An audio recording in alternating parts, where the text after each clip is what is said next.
So এটা হচ্ছে available 6x টেলিম্যাক্রো lens. দেখা যাক ভিতরে কি আছে। ফার্স্ট পেয়ে যাবেন লেন্সটা, আর লেন্সটা হচ্ছে মেটালের তৈরি। লেন্সটাকে ধুলাবাড়ি থেকে রক্ষা করার জন্য একটা প্রোটেক্টর পেয়ে যাবেন।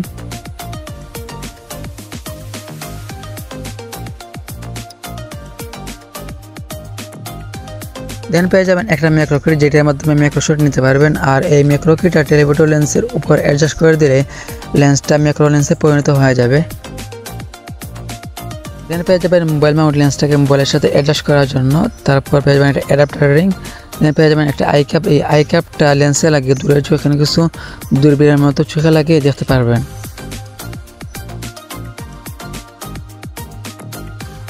দেন পেয়ে যাবেন একটা ইউজার ম্যানুয়াল অ্যান্ড কয়েকটা ফর্ম। আর লেন্সটাকে পরিষ্কার করার জন্য একটা ক্লিনিং ক্লথ। অ্যান্ড ফাইনালি পেয়ে যাবেন একটা bag. So first of all মোবাইলটাকে মাউন্টের সাথে অ্যাডজাস্ট করে দেবেন। দেন উপরে যে একটা স্ক্রু আছে ওইটা ডিলা করলে যে কোনো দিকে মুভ করতে পারবেন। যেহেতু বাম দিকে মেন ক্যামেরা, সো আমি বাম দিকে মুভ করলাম। দেন স্ক্রুটা আবার টাইট করলে আর নাড়াচাড়া করবে না। দেন লেন্সটাকে মোবাইল মাউন্টের উপর অ্যাডজাস্ট করে দিলে লেন্সটা সেট আপ হয়ে যাবে। লেন্সটা লাগানোর পর চারপাশে ব্ল্যাক বর্ডার চলে আসবে, যার কারণে পিকচারের ক্ষেত্রে 2x পর্যন্ত জুম করতে হবে। আর ভিডিওর ক্ষেত্রে 1.3 অথবা 1.5x জুম করলে হয়ে যাবে।